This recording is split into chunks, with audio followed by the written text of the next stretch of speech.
Mukunda jewellers necklace Mela December 7 వరకు flat 9.9% VA offer ఈ నెల 7 వరకు అన్ని బ్రాంచుల్లో. పరకాల ప్రభాకర్ గారు, ఇప్పుడు ఆంధ్రప్రదేశ్కి సంబంధించి మనం మాట్లాడితే అమరావతి విషయంలో మీరు గతంలో అమరావతి విషాదం అని ఒక మీరు డాక్యుమెంటరీ కూడా రిలీజ్ చేశారు, 1 అవర్ డాక్యుమెంటరీ. అయితే ప్రస్తుతం ఇప్పుడు చంద్రబాబు అధికారంలో ఉన్నారు, అమరావతి సెకండ్ ఫేజ్ కూడా భూసేకరణ జరుగుతుంది. నా ఉద్దేశంలో పవన్ గారు, నేను అమరావతి విషాదం, రాజధాని విషాదం అన్న అమరావతి విషాదం అంటే ఆంధ్రప్రదేశ్కి రాజధాని విషాదం ఉంది. నా ఉద్దేశంలో ఆ వేళ నేను డాక్యుమెంటరీ చేసినప్పుడు రాజధాని విషాదం అని పెట్టాను, క్యాపిటల్ ట్రాజడీ. ఆ విషాదం కొనసాగుతోంది. అది ఆ విషాదం కొనసాగుతోంది, మరింత కాలం కొనసాగేటటువంటి సూచనలు కనపడుతున్నాయి. ఎందుకంటే ఇప్పుడు రాజధానికి చంద్రబాబు నాయుడు గారికి ఒక విజను, మనం ఇలా చేస్తే బాగుంటుంది, అలా చేస్తే బాగుంటుంది, ఒక గ్లోబల్ సిటీ చేయాలి అనేది ఉండడంలో తప్పలేదండి. అంటే నా రాష్ట్రానికి బ్రహ్మాండమైన రాజధాని ఉండాలి, అమోఘమైన వైభవమైనటువంటి రాజధాని ఉండాలని నేను కోరుకుంటాను, మీరు కోరుకుంటారు, అందరూ కోరుకుంటారు. ఒక కళ. అది సింగపూర్లో ఉండాలా, న్యూయార్క్లో ఉండాలని పక్కన పెడదాం కాసేపు. అది రంగుల కళ. మరి ఒక మంచి రాజధాని కావాలి కాదంట్లో. ఎంత భూమి కావాలి? ఇంత కావాలా?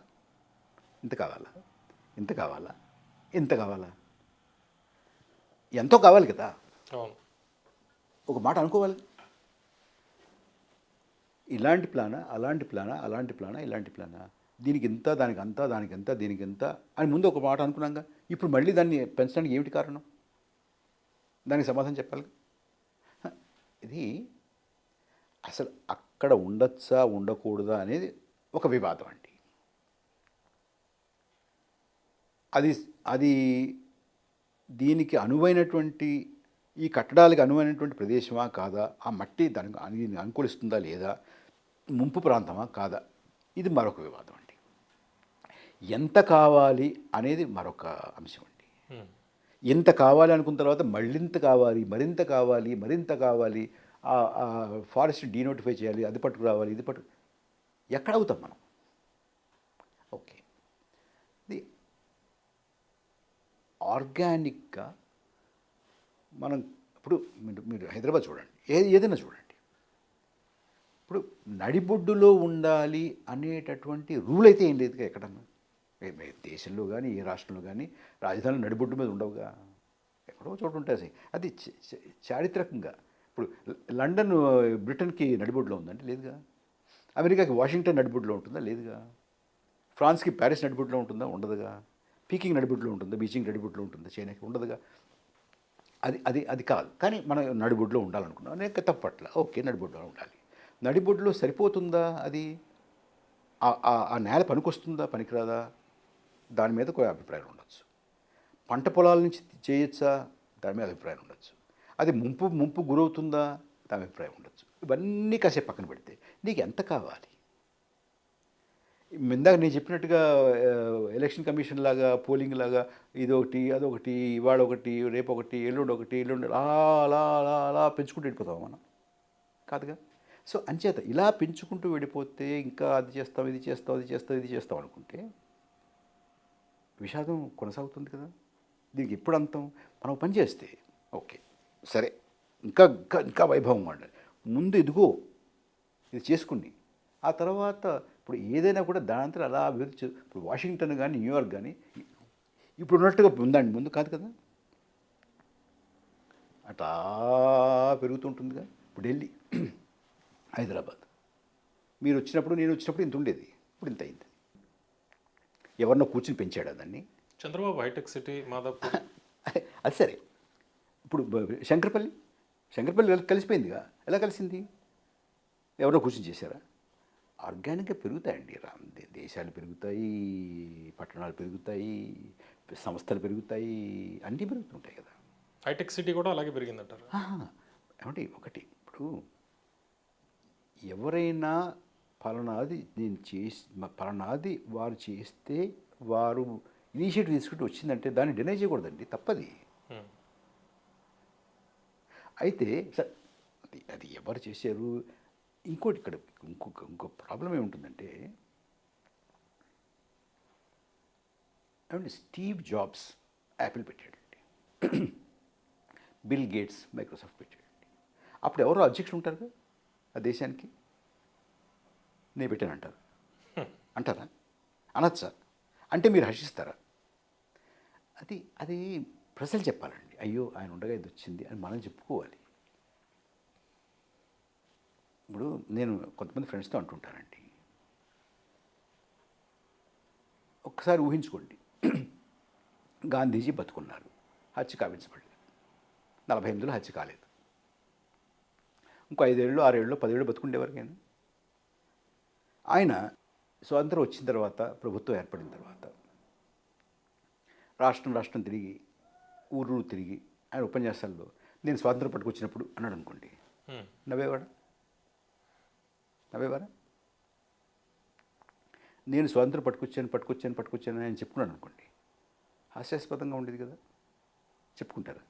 మీరు చెప్తారు, అరే గాంధీ గారి వల్ల నాకు వచ్చింది, దేశానికి స్వాతంత్రం వచ్చింది. ఐన్స్టీన్ చెప్తాడు, లేకపోతే మీరు చెప్తారు, ఇంకోటి చెప్తారు.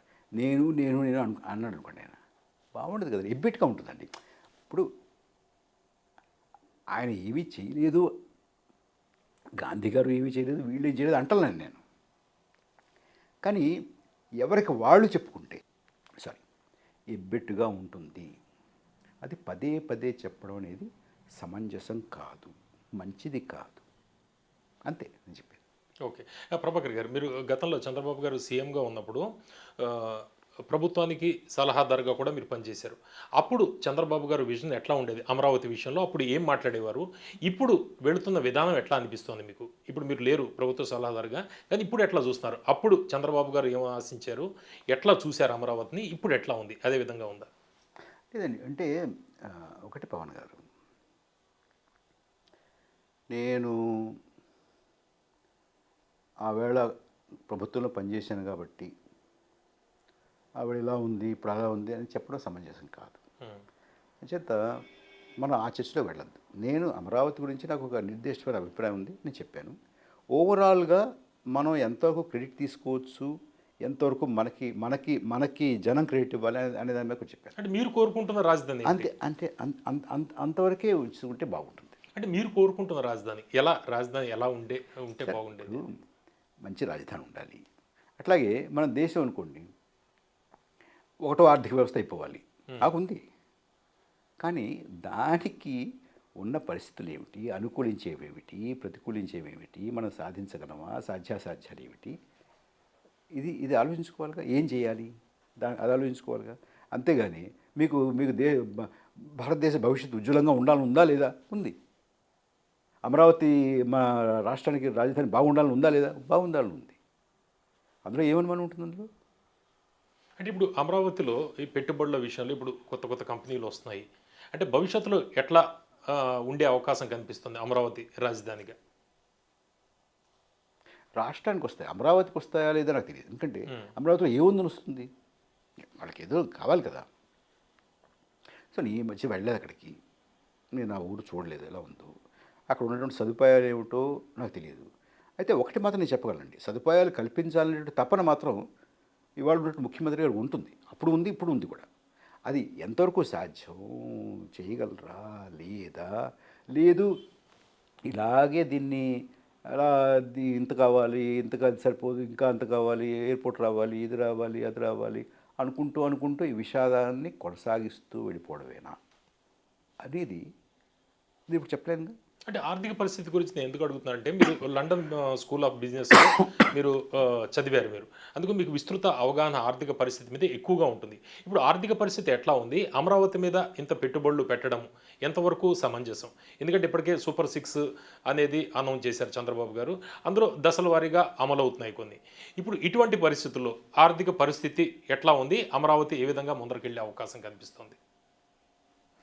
అసలు మేము ఇందాక అనుకున్నాం కదండి, ఇంకా అమరావతి విషాదం అక్కడతో ఆపుదామండి. మరీ ఇది అది ఈ వీధి ఆ వీధి అంటే కాదు కదా. నేను ఊరగా చెప్పేసాను, అయిపోయింది. Right, okay.